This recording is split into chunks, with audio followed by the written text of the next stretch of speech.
अस्सलाम वालेकुम स्टूडेंट्स, उम्मीद है आप सब खैरियत से होंगे। बेटे आज हमारी ऑनलाइन क्लास का 7th डे है। It's 9 January Tuesday. कल हमने बार ग्राफ के बारे में पढ़ा था और दो तरह के बार ग्राफ होते हैं, horizontal and vertical. Question number 1 में हमने हॉरिजॉन्टल बार ग्राफ बनाया था। आज बेटे हम वर्टिकल बार ग्राफ बनाएंगे। एक्सरसाइज 2 का question number 2। The statistics of patients visiting a hospital during 5 months is given below. 5 month का डाटा दिया हुआ है और हमें उन्होंने कहा है कि उसके लिए नंबर ऑफ़ पेशेंट्स भी बता दिए गए हैं।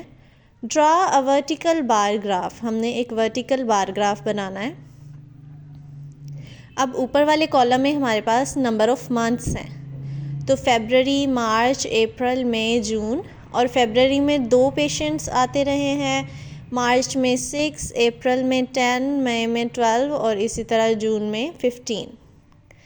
ठीक है, 15 टाइम्स जो हैं वो पेशेंट आते रहे।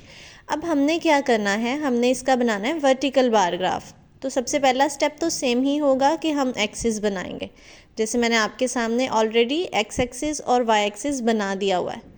जब हमने हॉरिजॉन्टल बार ग्राफ बनाया था तो हमारा जो ऊपर वाला कॉलम था जिसमें number of name of fruits थे वो हमारा वाई एक्सिस पे गया था, लेकिन जब हमने वर्टिकल बनाना है तो हमारा नेम्स जो हैं वो आएंगे एक्स एक्सिस पे और जो स्केल हम डिफ़ाइन करेंगे वो वाई एक्सिस पे करेंगे। ठीक है, अब यहाँ पे देखें डाटा में हमें जो दिया हुआ है वो सारे इवन नंबर्स हैं सिवाय एक के, तो इसमें भी हम 2 का टेबल ले सकते हैं। ठीक है, तो हमने क्या किया, 2 का टेबल हमने अपना स्केल डिफ़ाइन कर लिया 0 से स्टार्ट करके, क्योंकि हमारे पास ये अब देखें हमने हर एक के लिए नेक्स्ट लाइन यूज़ कर लेनी है। जैसे 0 से 2, 2 से 4, 4 से 6, 8 और यहाँ पे तो हमारी ऑलरेडी स्पेसिंग है। यहाँ पे अब आपने जब नेम लिखने हैं इसमें ख़्याल रखना है कि आपकी स्पेसिंग इवन होनी चाहिए। ठीक है, जैसे फरवरी और मार्च के दरमियान का डिस्टेंस, मार्च और अप्रैल के दरमियान का डिस्टेंस, अप्रैल और मई और जून के दरमियान का डिफरेंस सेम होना चाहिए। ठीक है, डिस्टेंस सेम होना चाहिए, ये आप स्केल से मेजर कर लीजिएगा। आज हमारा वर्टिकल बार है तो हमारे बार्स जो होंगे वैसे खड़े हुए होंगे, वाई एक्सिस के पैरेलल होंगे। ठीक है, इस तरह से। तो चलें अब हम इसको बनाना शुरू करते हैं। फरवरी के लिए उन्होंने 2 पेशेंट्स कहे थे, तो फरवरी में 2 पेशेंट हम यहाँ पे बिल्कुल इसके ऊपर पॉइंट ड्रॉ करेंगे। ठीक है, और फिर क्योंकि हमने बार बनाना है तो बार के लिए हम क्या करेंगे, थोड़ा सा डिस्टेंस इधर से ले लेंगे, थोड़ा सा इधर से ले लेंगे और ऐसे इसको मिला के हमारा फरवरी के लिए बार बन जाएगा। इसी तरह फिर जब हमने मार्च का करना है तो मार्च के लिए 6 हैं, इस लाइन तक पॉइंट लगाएंगे, स्केल रख के करना है बेटे ये सारा काम आपने। ठीक है, इधर पॉइंट लगाएंगे, पॉइंट लगा के फिर इससे थोड़ा सा हाफ पीछे और हाफ आगे रख के हमने जो है वो बार ड्रा कर लेना है। इसी तरह अप्रैल, मई और जून के लिए। तो चलें फर्स्ट बार ड्रा करके मैं आपको दिखाती हूँ। तो ये देखें बेटे मैंने फरवरी के लिए जो है वो बार बना दिया है। आप ये देखें मैंने हाफ डिस्टेंस जो है वो आगे लिया है, ठीक है, और हाफ पीछे, और फिर इस तरह लाइंस लगा के और ऊपर से जॉइन कर दिया। तो ये हमारे पास फरवरी के लिए 2 पेशेंट्स विज़िट कर रहे थे, 2 टाइम्स विज़िट कर रहे थे, तो हमने जो है ना ये इसका बार बना दिया। अब नेक्स्ट मार्च के लिए करना है तो वो 6 तक जाएगा। यहाँ पहले हम स्केल रख के पॉइंट ड्रा करेंगे और फिर इससे हाफ इस साइड पे और हाफ इस साइड पे हम लाइंस लगाएंगे और फिर ऊपर से जॉइन कर देंगे तो हमारा बार बन जाएगा। ठीक है, चलें अब इसको बनाते हैं। तो बेटे ये वाला हमारा जो बार है ये हमारे पास अप्रैल के लिए मार्च के लिए बन गया।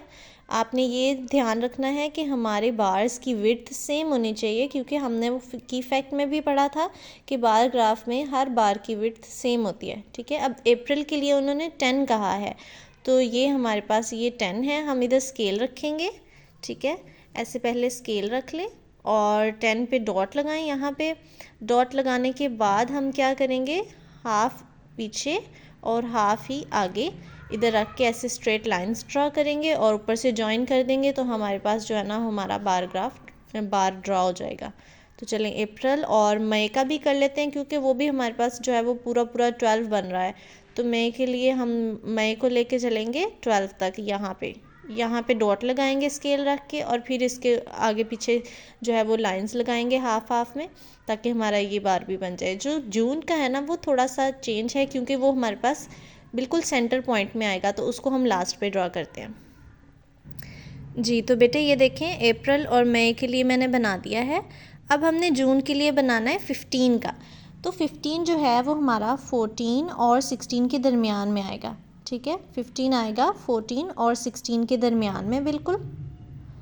तो हम इसके सेंटर में एक पॉइंट ड्रॉ कर लेते हैं, पॉइंट लगा लेते हैं। अब आपने क्या करना है, स्केल रखना है ऐसे, ठीक है, और बिल्कुल इसके सामने जाके जहाँ पे हमारा जून आ रहा है वहाँ पे हमने पॉइंट ड्रॉ कर देना है। ठीक है, बिल्कुल उसके ऊपर यहाँ से जो है, चाहे आप ऐसा करें कि हल्की सी एक लाइन ड्रॉ कर लें पेंसिल से। ठीक है, लाइन ड्रॉ कर लें और फिर हम क्या करेंगे कि हम इसको ऐसे रख के और फिर पॉइंट ड्रॉ करने के बाद वो लाइन इरेज कर देंगे।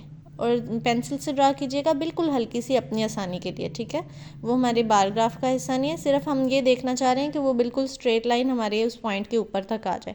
तो फिर उसके बाद हम जो है ना वो उस बार बनाएंगे।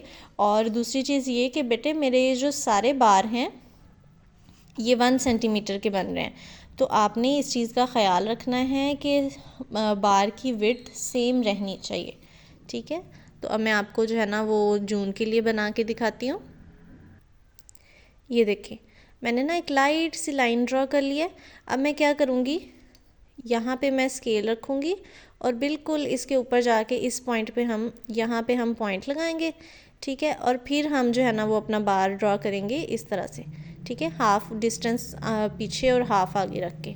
तो चलें हम वो करते हैं और बाद में फिर हम इस लाइन को इरेज कर देंगे, तो हमारे पास जो है ना वो इक्वल डिस्टेंस पे बार आ जाएगा।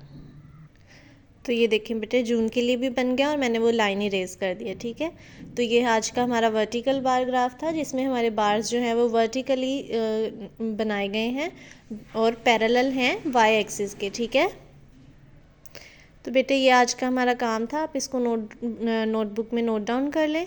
और बेटे आज हमारी क्योंकि लास्ट क्लास है और कल इंशाल्लाह हम स्कूल में मिलेंगे, तो आप लोगों ने अगर तो किसी का पिछला कोई काम रहता है तो उसको कंप्लीट कर लें, क्योंकि मैंने कल जो है वो लाजमी नोटबुक्स चेक करनी है। तो आपका काम कंप्लीट होना चाहिए। वैसे तो मुझे पता है मेरे सारे बच्चे अच्छे हैं, उन्होंने काम कर लिया होगा, लेकिन अगर फिर भी किसी का किसी वजह से कोई एक आधा काम रहता है तो उसको कंप्लीट कर लें। ठीक है, अब कल मिलेंगे। अल्लाह हाफिज़।